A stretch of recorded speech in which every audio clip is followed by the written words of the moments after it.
नमस्कार. न्यूजनामा बातम्यांच्या जाहीरनाम्यामध्ये आपणा सर्वांचं मनपूर्वक स्वागत आहे.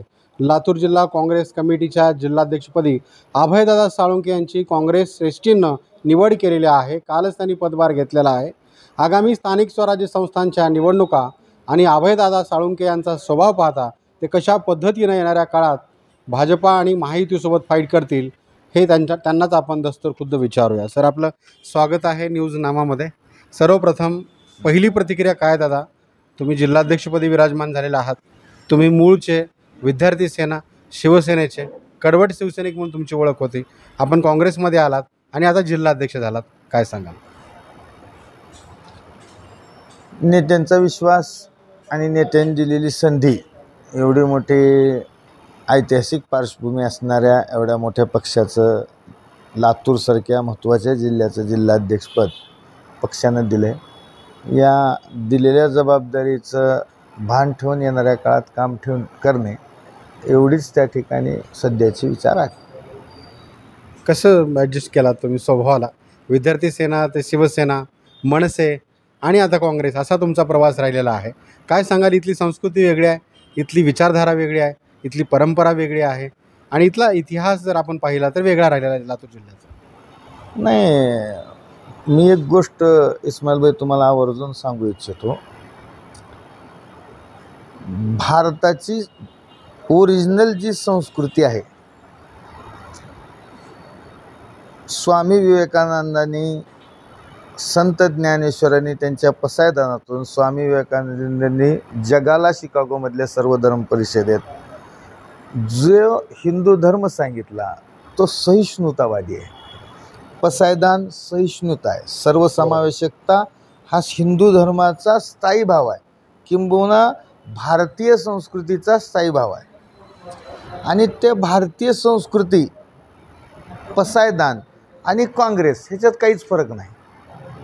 मग माझा जन्म भारतातला आहे, त्याच्यामुळं जन्मजात ती संस्कृती माझ्याच नाही तर प्रत्येक भारतीयाच्या अंगामध्ये ती संस्कृती आहे. प्रत्येकाच्या अंगामध्ये पसायदान आहे. फक्त कट्टरतावादाचं, धर्मांधतेचं मळब काही लोकांनी मीडियाच्या मदतीनं या ठिकाणी देशामध्ये केलं. ते फुंकणं, ते दूर करणं एवढाच विषय आहे. काय होतं पण पुन्हा पुन्हा जुना स्वभाव उफाळून येतो का? कारण पदग्रहण घेताना आपण हर हर महादेवच्या घोषणा दिल्या. नाही, तू जुना करत मला सांगा. 18 पगड जाती धर्माचं स्वराज्य, रयतेचं राज्य निर्माण करत असताना आपल्या सगळ्याचं आराध्य छत्रपती श्री शिवरायांनी हर हर महादेवच्या जय जयघोषात स्वराज्याची प्रार्थनाच मुळात रायरेश्वराच्या मंदिरात रक्ताचा अभिषेक करून महादेवाच्या साक्षीनंच केली. काल मी ज्या दिवशी पदग्रहण केलं त्या दिवशी श्रावण सोमवार होता. मी शिवरायांचा मावळा आहे आणि मला शिवरायांना जे अपेक्षित स्वराज्य आहे, रयतेचं राज्य आहे, तेच काँग्रेसच्या माध्यमातून इथं लातूर जिल्ह्यामध्ये अमित भैया देशमुख साहेबाच्या, आदरणीय दिलीपराव देशमुख साहेबाच्या नेतृत्वाखाली आणायचे.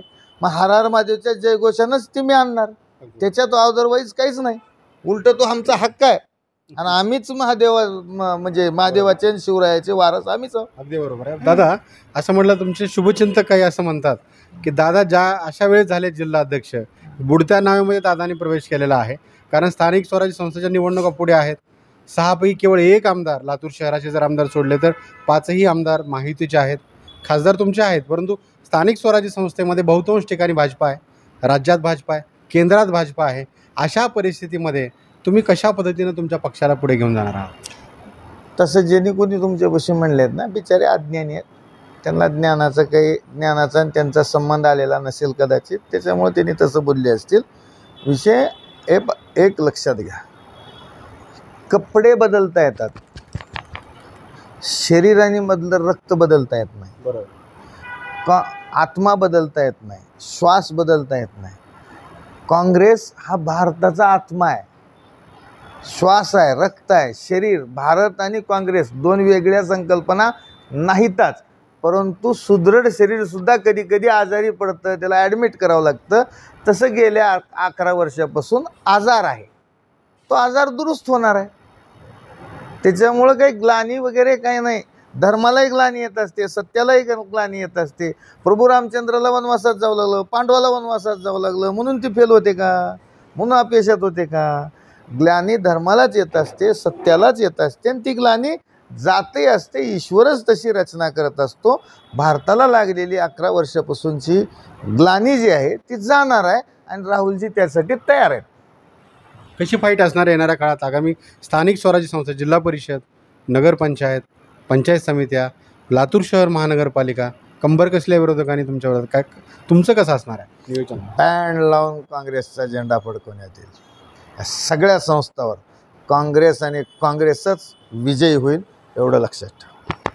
अभयदादा साळुंकेंचा हा कॉन्फिडन्स जर तुम्ही बघितला तर तुमच्या लक्षात येऊ शकेल की आगामी काळामध्ये मग स्थानिक स्वराज्य संस्थांच्या निवडणुका असू देत किंवा इतर निवडणुका असू देत, तर त्या निवडणुकामध्ये बँड लावून काँग्रेस पक्ष निवडून येणार आहे अशी ग्वाही आणि अशा प्रकारचा विचार अभयदादा साळुंके यांनी व्यक्त केला. कॅमेरा पर्सन संतोष मानेसह मी इस्माईल शेख, काँग्रेस भवन, लातूर.